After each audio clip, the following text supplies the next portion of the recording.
Baik, bismillahirrahmanirrahim. Assalamualaikum warahmatullahi wabarakatuh. Yang terhormat Ibu Dahlia Rinepa Puspitasari SSNPD. Perkenalkan, saya Santi Rahmawati, NPM 2150227 sebagai moderator dari kelompok 10 tentang materi pembicara. Di sini langsung saja ke pembahasan materi.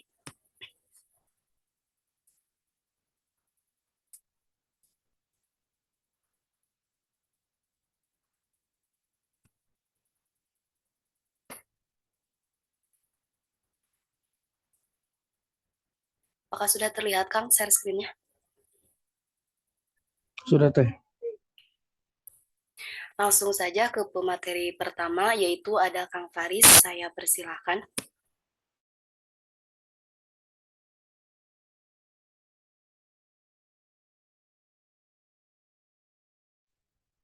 Baik, terima kasih kepada Ibu Moderator. Untuk selanjutnya, pengertian pembicara. Pembicara adalah orang yang berbicara kepada orang banyak atau umum. Menjadi seorang pembicara membutuhkan kepercayaan diri yang besar untuk dapat berbicara di depan orang banyak dengan baik. Selain itu, dapat meningkatkan kemampuan berkomunikasi lisan dengan orang lain. Seseorang yang pandai bicara belum tentu dapat bicara di depan umum dengan baik, maka dari itu tidak semua orang yang kita anggap banyak bicara dapat kita sebut sebagai pembicara. Selanjutnya,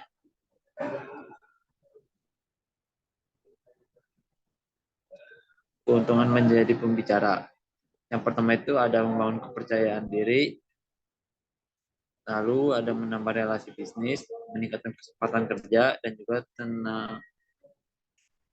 tenang dalam kondisi apapun. Lalu yang terakhir ada dapat melihat karakter setiap orang. Untuk selanjutnya, kepribadian pembicara. Kepribadian pembicara merupakan kecenderungan seorang pembicara untuk bertingkah sosial, baik perasaan, sikap, dan tindakan pada saat berbicara di depan umum. Mungkin sekian dari saya, untuk selanjutnya kembalikan kepada Ibu Moderator. Baik, terima kasih kepada Kang Faris yang sudah memaparkan materi pertama. Kemudian dilanjut ke materi selanjutnya yang akan disampaikan oleh Kang Ferdi. Kepada Kang Ferdi, saya persilahkan.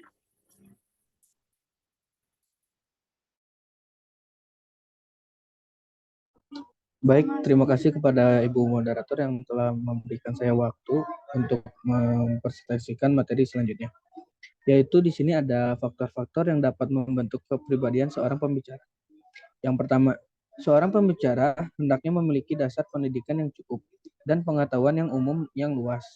Kedua, seorang pembicara hendaknya memiliki rasa percaya diri dan kepastian sehingga mampu memancarkan kepastian. Yang ketiga, cara dan bentuk pergaulan seorang pembicara hendaknya sesuai dengan tingkat orang-orang yang dihadapinya. Keempat, seorang pembicara hendaknya menyesuaikan cara berpakaian dengan tempat dan tingkat serta karakter pertemuan. Yang kelima, seorang pembicara harus tahu tenggang rasa dalam membina relasi sosial. Yang keenam, seorang pembicara harus tahu tenggang rasa dan memperhatikan sopan santun. Yang ketujuh, seorang pembicara hendaknya dalam setiap penampilan ia bersikap sederhana, tetapi menarik dan asli. Yang kedelapan, seorang pembicara hendaknya senantiasa berusaha mengenal situasi masyarakat, khususnya para pendengarnya. Selanjutnya,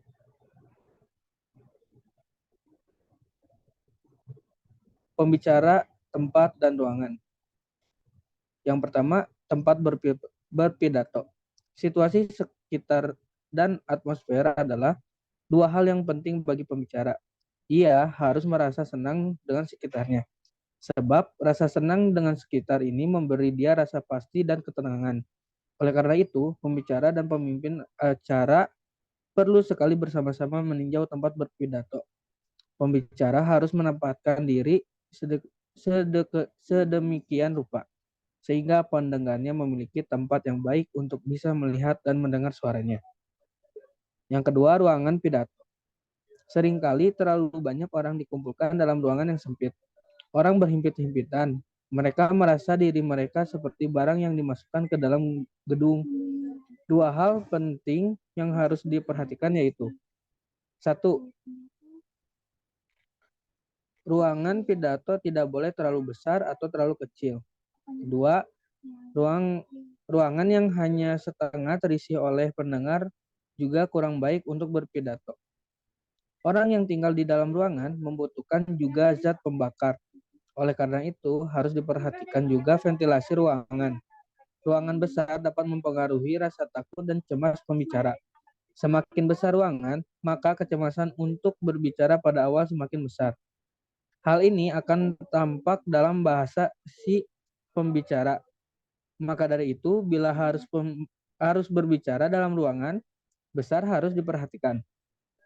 Satu, bahwa pembicara bisa melihat semua pendengarnya. Kedua, bahwa ia dapat dilihat oleh semua pendengar. Dan yang ketiga, bahwa tidak boleh ada orang yang duduk atau berdiri di belakang tiang tengah ruangan. Mungkin saya kembalikan kepada Ibu Moderator. Baik, terima kasih kepada Kang Ferdiansah yang sudah memaparkan materi kedua. Kemudian saya lanjutkan pada pembahasan materi yang ketiga, yaitu akan disampaikan oleh saya sendiri. Di mana di sini ada pembahasan tentang lingkungan ruangan. Di dalamnya itu, seperti yang kita ketahui bahwa lingkungan ruangan adalah segala sesuatu yang ada dalam ruangan, baik itu benda hidup maupun tidak hidup.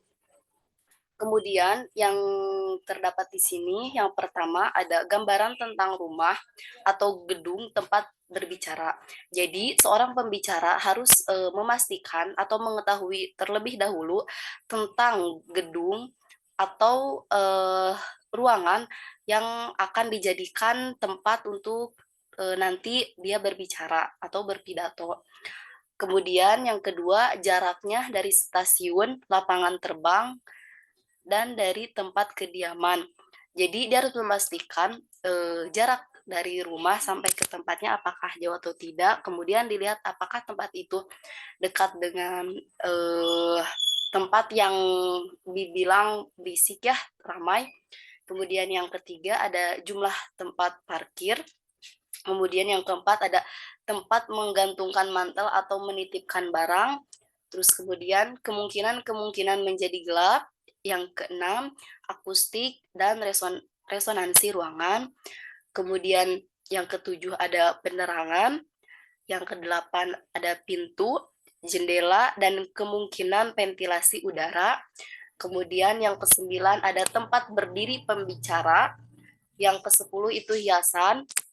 Yang ke-11 ada tiang-tiang tengah yang dapat menghalangi penonton melihat pembicara atau sebaliknya.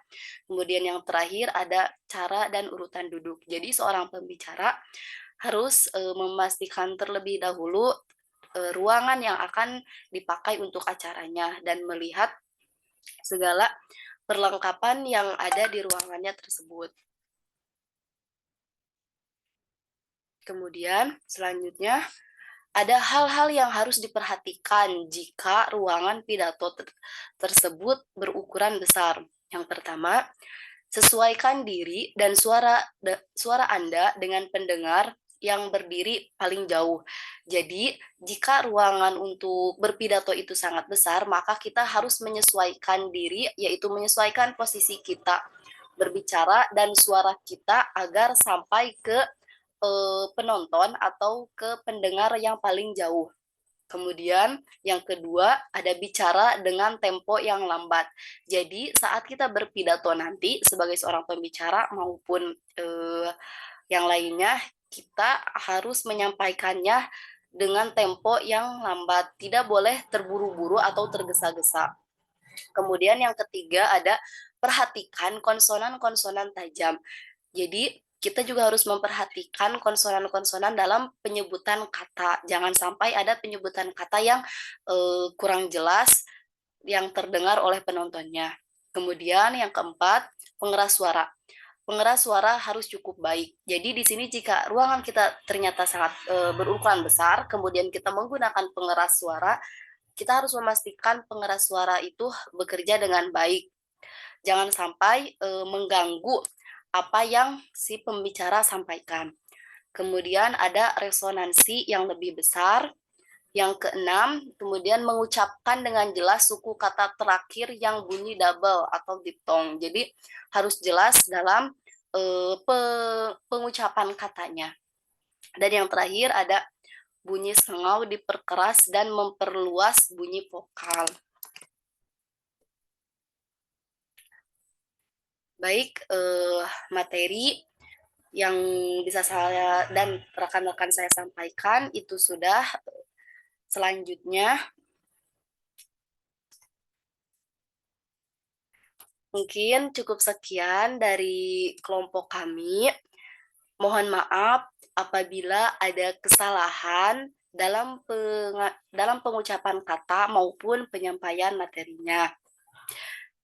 Saya akhiri, wabillahi taufiq wal hidayah. Wassalamualaikum warahmatullahi wabarakatuh.